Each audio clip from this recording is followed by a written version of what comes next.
Hey everyone, आप सभी का स्वागत है हमारे यूट्यूब चैनल में। तो जैसा कि हमने लास्ट एपिसोड में देखा था कि ज़ॉनलिंग सेक्ट में जाने का सिलेक्शन अभी चल रहा होता है और उस सिलेक्शन का सेकंड फेज शुरू हो जाता है, जिसमें टोटल 6 डिसाइपल्स को चूज किया जाता है और इस राउंड में सभी को अपने अपने मार्शल स्पिरिट को अवेकन करके दिखाना होता है। जिसकी सबसे हाईएस्ट लेवल की मार्शल स्पिरिट होगी वही इस राउंड में जीत जाएगा। सबसे पहले यहाँ पे चैंग आता है, जिसकी एक व्हाइट टाइगर स्पिरिट होती है और इसकी ये मार्शल स्पिरिट 5 लेवल की होती है। अब एपिसोड की शुरुआत होती है और जैसे ही उनका ओपोनेंट फैंग रोलोंग जब आता है तो उसकी मार्शल स्पिरिट को देख करके सभी दंग रह जाते हैं, क्योंकि ये अब तक की सबसे हाईएस्ट लेवल की वेपन मार्शल स्पिरिट होती है, जो कि 6 ग्रेड की होती है। अब फैंग फैमिली ने जानबूझ करके अपने इस यंग मास्टर की इस मार्शल स्पिरिट को छुपा करके रखा था, ताकि वो अचानक से इस कंपटीशन में अपनी इस हाईएस्ट लेवल की मार्शल स्पिरिट को रिवील करे और सभी इसकी जाल में फंस जाए। इसी घमंड में यहाँ फैंग रोलोंग सभी से कहता है कि मुझे माफ करना, मैंने अपनी वेपन स्पिरिट को सभी से छुपा के रखा,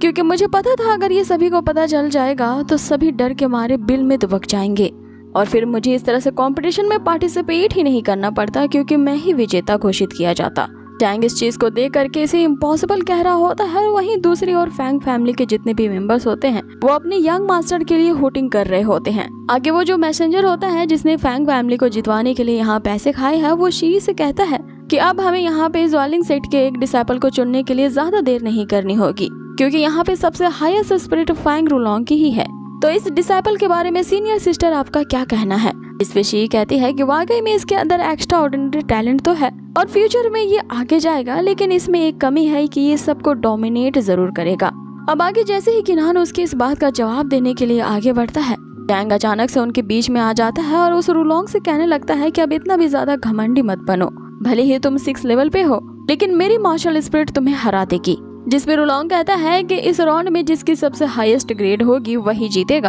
और अगर तुम्हें इस बात से भी सेटिस्फेक्शन नहीं मिल रहा है तो क्यों ना मैं तुमसे 2-2 हाथ करके तुम्हें इस बात को साबित करके दिखा दूं। और याद रखना, तुम्हारी ये जो लेवल है मेरे सामने नथिंग के बराबर है, तो मेरे लिए तुम्हें हराना तो चुटकी का खेल होगा। अब ये सुनते ही चैंग अपनी मार्शल स्पिरिट एक्टिवेट करके उस पर हमला करता है, लेकिन रोलोंग झट से उसका हाथ पकड़ लेता है और वहीं चैंग के द्वारा किए जा रहे हर एक अटैक्स को वो आसानी से डॉज कर लेता है। आगे हम उस रोलोंग को देखते हैं जो कि अपने वेपन स्पिरिट का यूज करके चैंग पे एक जोरदार अटैक करता है। चैंग इस अटैक को तो रोक लेता है, लेकिन जब रोलोंग इस पे और ज्यादा सप्रेस करता है तो चैंग इस अटैक को सह नहीं पाता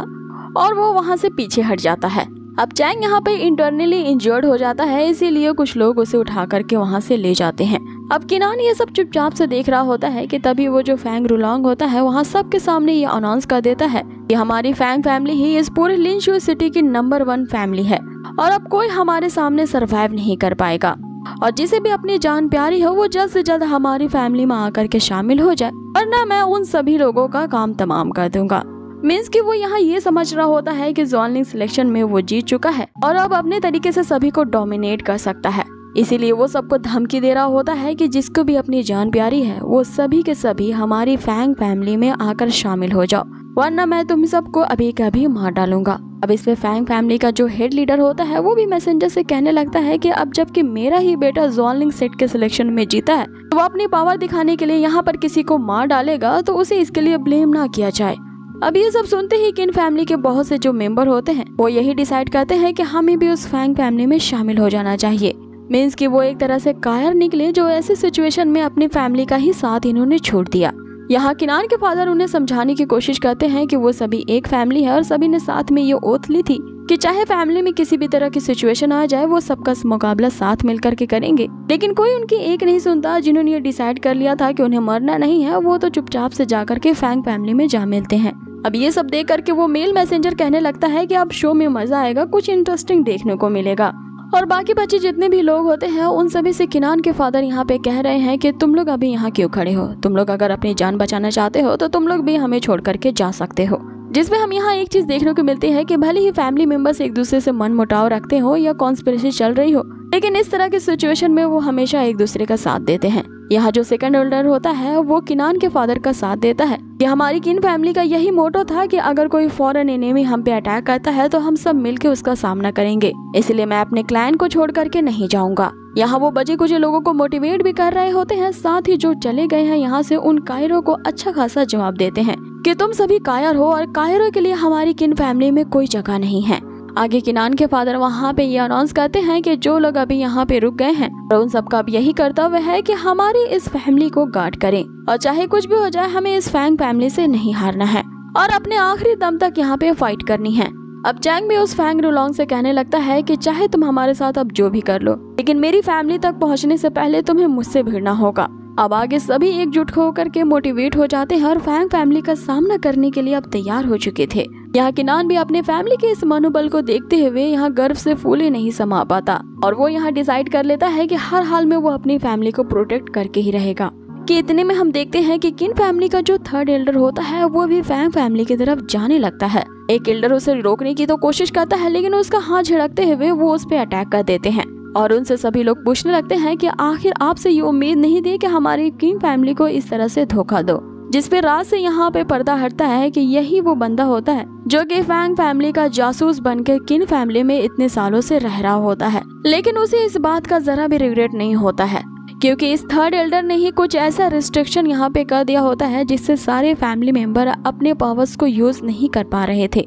जैसे ही वो अपने पावर्स को एक्टिवेट करके वहाँ हमला करना चाहते थे उनके सर चकरा जाते हैं और वो सब समझ जाते हैं कि ये सब कुछ करा कराया थर्ड एल्डर का है। उसने हमें काफी सालों से धोखा दिया और अब जा करके वो फैंग फैमिली से जा मिला है। जिसपे वो थर्ड एल्डर उनसे कहता है कि मैंने अपनी किन फैमिली को धोखा नहीं दिया है, मैं ये सब कुछ तुम्हारी जान बचाने के लिए ही कर रहा हूँ ताकि हमारी पीढ़ी आगे जाके जिंदा रहे और वो पूरी तरह एक्सटिंक्ट ना हो जाए। अब आगे वो जा करके फैंग फैमिली में जा मिलता है। अब अगले सीन में हम देखते हैं कि फैंग रुलोन सबको यहाँ पे लास्ट वार्निंग दे रहा था कि जिसे अपनी जान प्यारी थी वो हमारी फैंग फैमिली में अब शामिल हो चुका है और जो बचे कुछ लोग हैं अब उनके लिए वो मोमेंट आ गया है कि वे सभी मौत के लिए तैयार हो जाएं। और आगे वो किनान की तरफ देख के कहता है कि सबसे लास्ट में मैं तुम्हारा हिसाब किताब करूंगा। अब जैसे ही रुलोंग उन दो मैसेजर से ये आज्ञा मांगता है कि मैं अब किन फैमिली के सारे डिसाइपल्स को मारने वाला हूँ तो मुझे इसकी आज्ञा दीजिए ताकि ऐसा करते हुए मैं अपने मार्शल स्पिरिट की पावर को आप लोगों को दिखा सकूं। जिस पे मैसेंजर शी कहती है कि ये सब करने की कोई जरूरत नहीं। जिस पे वो दूसरा मैसेंजर जो कि उन्हीं लोगों से मिला हुआ रहता है वो यहाँ शी से कहने लगता है कि हमें इसके मार्शल स्पिरिट की कितनी ताकत है ये देखना जरूरी है, इसलिए ये जो कुछ करना चाहता है इसे हमें करने देना चाहिए क्योंकि किसी एक क्लैन के कुछ मेंबर्स को मारना कोई बड़ी बात नहीं है। जिस पे शी उसे कहती है कि तुम मुझे मत सिखाओ कि मुझे क्या डिसीजन लेना है और किसके फेवर में बात करनी है। अब आगे किनान भी उन दो मैसेंजर्स के सामने अपनी बातें रखता है। पहली बात तो वो ये कहता है कि ज़्वानलिंग सेक्ट का डिसाइपल बनने के लिए जो सिलेक्शन यहाँ पे जारी था वो पूरी तरह से खत्म नहीं हुआ है क्योंकि मैंने अपने मार्शल स्पिरिट तो शो ही नहीं की, इसीलिए आप इस बेसिस पे कि वो अब ज़्वानलिंग सेक्ट का डिसाइपल बन चुका है यहाँ भी किसी भी क्लैन को जान से मारने का अधिकार उसे नहीं मिला है। और आगे वो रुलोंग की तरफ देख के कहता है कि आखिर तुमने अपने आप को ये कैसे समझ लिया कि तुम्हें उस ज़्वानलिंग सेक्ट के डिसाइपल चूज कर लिए गए हो। जिसपे वो मेल मैसेंजर कहता है कि जाहिर है सबके सामने कंपटीशन का रिजल्ट आ ही गया है क्योंकि सभी लोग ये जानती हैं कि तुम्हारी जो वेपन स्पिरिट है वो एक वेस्ट मार्शल स्पिरिट है। जिसपे किनान उसे कहता है कि अभी कंपटीशन खत्म नहीं हुआ है, इसीलिए बेहतर यही होगा कि नतीजे पे इतनी जल्दी ना पहुंचा जाए। अब ये सुनकर रुलोंग जोर जोर से हंसने लगता है ये कहते हुए कि चलो अब ये हमें अपनी यूजलेस मार्शल स्पिरिट को शो करके दिखाएगा, तो क्या सच में तुम अपनी बेइज्जती यहाँ फिर से करवाना चाहते हो। जिसपे वो मेल मैसेंजर मान जाता है और फिर से गेम का बिहुल बजा दिया जाता है ताकि किनान अपनी एबिलिटीज को सबके सामने शो करके दिखा सके।